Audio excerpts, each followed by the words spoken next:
Kelanchal times, हर खबर पर हमारी नजर।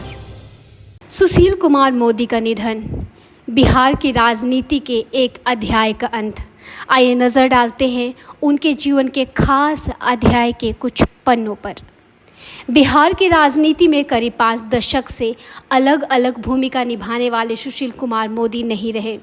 बिहार के पूर्व उप मुख्यमंत्री रहे सुशील कुमार मोदी ने सोमवार को अंतिम सांसें ली। वो कैंसर से जूझ रहे थे और दिल्ली के एम्स अस्पताल में उनका इलाज चल रहा था। लोकसभा चुनाव के ऐलान के बाद सुशील मोदी ने अपनी बीमारी की जानकारी सार्वजनिक की थी।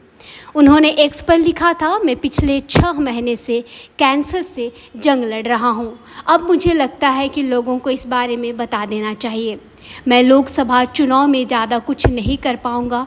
सुशील कुमार मोदी के निधन पर राष्ट्रपति द्रौपदी मुर्मू, उपराष्ट्रपति जगदीप धनखड़, प्रधानमंत्री नरेंद्र मोदी, गृह मंत्री अमित शाह, बिहार के पूर्व मुख्यमंत्री लालू प्रसाद यादव और तेजस्वी यादव समेत कई नेताओं ने गहरा शोक जताया है।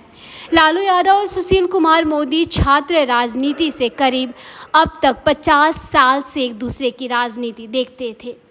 सुशील कुमार मोदी के निधन पर लालू यादव ने एक्स पर एक पोस्ट लिखा। इसमें उन्होंने लिखा कि बीते 51 से 52 वर्षों यानी कि पटना यूनिवर्सिटी छात्र संघ के समय से वो मित्र थे। सुशील मोदी जेपी आंदोलन की उपज माने जाते थे।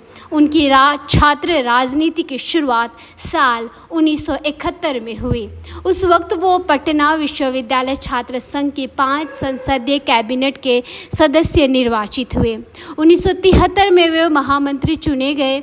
इस साल फरवरी में सुशील मोदी का राज्यसभा का कार्यकाल खत्म हुआ था। अपने विदाई भाषण में उन्होंने मौके के लिए पार्टी की तारीफ की थी। उन्होंने कहा था कि देश में बीजेपी की बहुत कम ऐसे कार्यकर्ता होंगे जिन्होंने पार्टी ने इतना मौका दिया है। मुझे देश के चारों सदनों में रहने का मौका मिला है। मैं 3 बार विधायक, 1 बार लोकसभा, 6 साल विपक्ष का नेता, बिहार विधानसभा में 6 साल तक विधान परिषद में विपक्ष का नेता रहने का मौका मिला। सुशील कुमार मोदी के जानने वाले उन्हें समय से आगे रहने वालों में से एक मानते हैं। सुशील कुमार मोदी के हाथ में टैबलेट उस वक्त देखा गया जब राज्य के बहुत सारे नेताओं के लिए ये किसी अजूबे जैसा था। सुशील कुमार मोदी के लंबे समय तक काम करने वाले वरिष्ठ पत्रकार राकेश प्रवीण ने बीबीसी से बातचीत में बताया कि कैसे 1995 में उनके पास ताइवान का एक इलेक्ट्रॉनिक गैजेट था। सुशील मोदी अपने रोज़ाना के काम को उसमें दर्ज करते थे। सुशील कुमार मोदी ने अंतरधार्मिक शादी की। ट्रेन से एक लंबे सफ़र में उनकी मुलाकात जेसी जॉर्ज से हुई थी और 1987 में दोनों ने शादी कर ली। आशीर्वाद देने के लिए अटल बिहारी वाजपेयी, नानाजी देशमुख और कर्पूरी ठाकुर भी शादी में शरीक हुए थे। उनके 2 बेटे हैं। लालू यादव के साथ छात्र राजनीति शुरू करने वाले सुशील मोदी ने उन्हें जेल पहुंचाने में भी अहम भूमिका निभाई थी। साथ ही वो लालू लीला नाम से एक किताब भी लिख चुके हैं जिसमें उन्होंने लालू प्रसाद यादव के परिवार से जुड़े कथित घोटालों के बारे में लिखा है। साल 2015 में जेडीयू आरजेडी की सरकार बनने के बाद सुशील मोदी के निशाने पर फिर से लालू परिवार आया।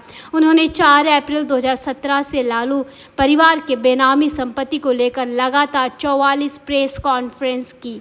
नतीजा ये हुआ कि 26 जुलाई 2017 को सरकार गिर गई। नई सरकार 27 जुलाई को बनी जिसमें सुशील कुमार मोदी फिर उप मुख्यमंत्री बने। बीजेपी के लोगों ने आरोप लगाया कि सुशील मोदी नीतीश कुमार के लक्ष्मण बनकर उन्हें ही सत्ता में बनाए रखना चाहते हैं। यही वजह थी कि 2020 में विधानसभा चुनाव के बाद उन्हें किनारे कर दिया गया, क्योंकि बीजेपी के लोगों को लगता था कि उनकी वजह से वो अकेले सरकार नहीं बना पा रहे हैं।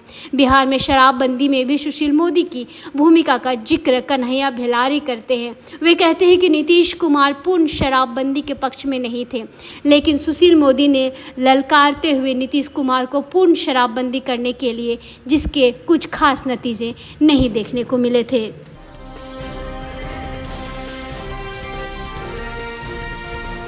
केलांचल टाइम्स, हर खबर पर हमारी नजर।